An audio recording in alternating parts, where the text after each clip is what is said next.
ଯେଉଁ ମହିଳାର ଦୁଇଟି ଯାକ ସ୍ତନ ଛୋଟ ହୋଇଥାଏ ତେବେ ସେହି ମହିଳା ଅନ୍ୟ ମହିଳାଙ୍କ ତୁଳନାରେ ଅଧିକ କାମୁକ ହୋଇନଥାଏ।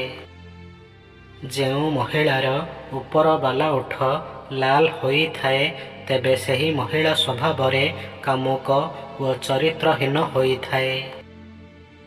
ଜୀବନରେ ଏମିତି କିଛି ଭଲ କାମ କରିବା ଉଚିତ ଯାହାର ଈଶ୍ୱରଙ୍କ ବ୍ୟତୀତ ଆଉ କେହି ପ୍ରମାଣ ନଥିବେ। ସେହି ଲୋକଙ୍କ ଉପରେ ହସ ଆସିଥାଏ ଯିଏ ବାହାରୁ ଆମ ସପକ୍ଷରେ ଥାଆନ୍ତି ଓ ଭିତରୁ ଆମ ବିରୁଦ୍ଧରେ।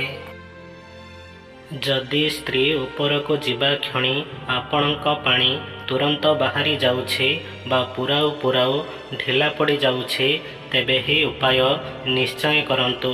ପ୍ରତିଦିନ ସକାଳେ ଖାଲି ପେଟରେ ଭଲ କ୍ୱାଲିଟିର 3ଟି ଖଜୁରୀ ସହିତ 5ଟି କିସମିସ ଚୋବାଇ ଚୋବାଇ ଖାଇ 1 କପ୍ ଉଷୁମ କ୍ଷୀର ପିଇ ନିଅନ୍ତୁ।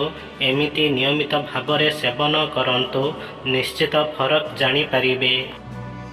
ଗୋଟିଏ ସଂସ୍କାରୀ ପୁରୁଷର ଅସଲି ପରିଚୟ ଏହା ହୋଇଥାଏ କି ସେ କେବେ କୌଣସି ମହିଳାଙ୍କୁ ଗାଳି ଦେଇନଥାଏ।